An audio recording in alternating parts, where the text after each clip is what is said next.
Palestine is not for sale. Zionism will fail. Gaza is not for sale. Zionism will fail.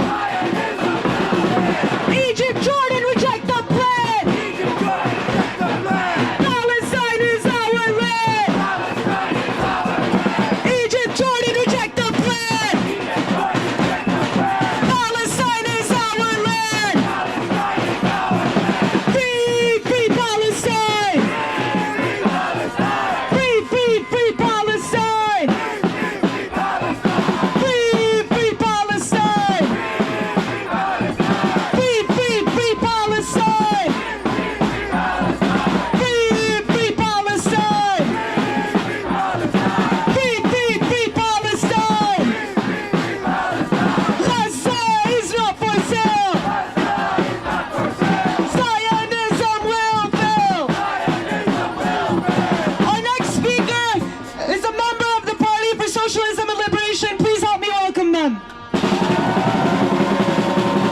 From the belly of the beast,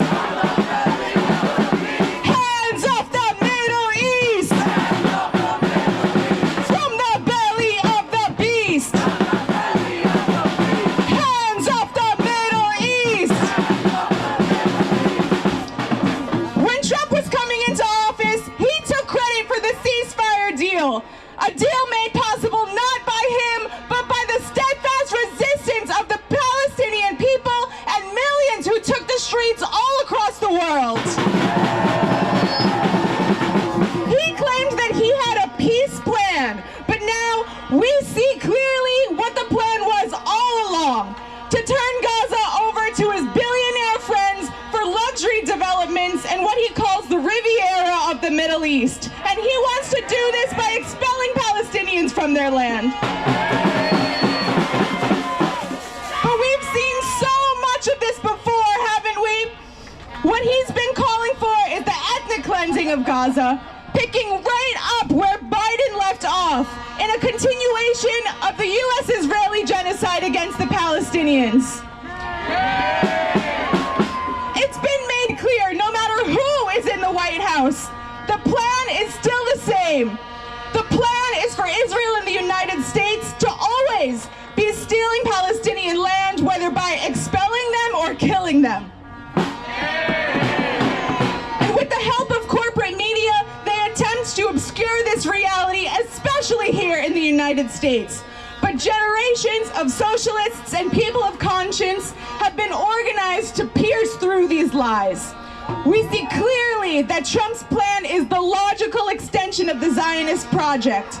But the question is whether or not we're going to let these crooks get away with it. Are we going to let them get away with it? Are we going to let them get away with it? The Arab states of Jordan and Egypt have historically acted as client states for the United States to maintain its domination in the region. Relies on Egypt and Jordan to be sources of control over Palestine.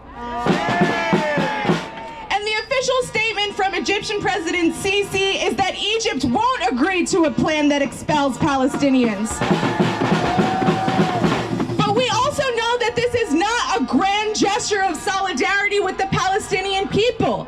Sisi is trying to maintain his own rule. He knows that the Egyptian people stand with their Palestinian brothers and sisters.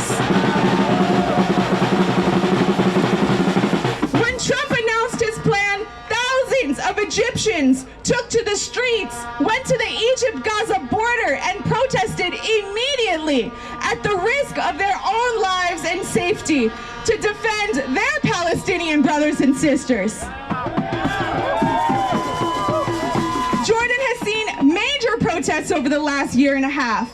So the Jordanian monarchy also needs to consider the impact of their decisions after they've seen a year and a half of their own people rising up in solidarity with Palestine.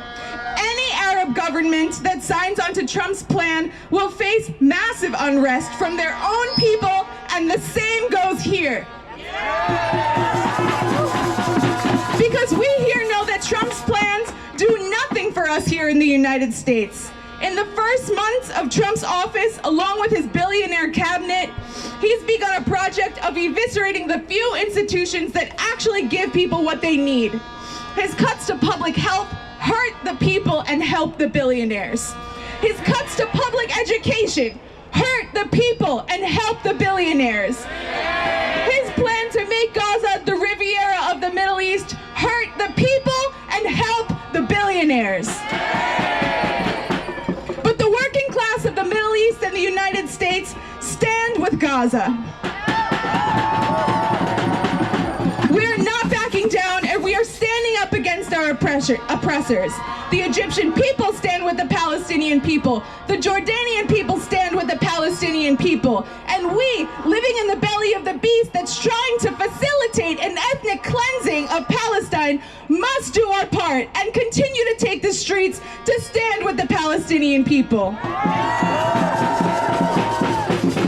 And even though Egypt and Jordan might be cooperating with the United States, they can never ignore the will of their people. They do so at their own peril. And if our ruling class is calling for the ethnic cleansing of Palestinians, they do so at their own peril. It's our responsibility to make impossible for our government to ignore the will of the people.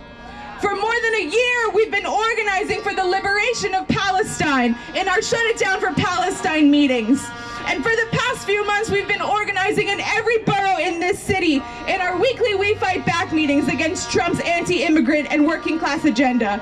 So if you haven't been organizing with us in the streets, I invite you to do so now. It's our responsibility to be an organized force against Trump's plan for ethnic cleansing and to say this plan does nothing for our people. We call for the complete liberation and the right to self-determination of all people in Palestine, in Egypt, in Jordan, and here at home, and all across the world.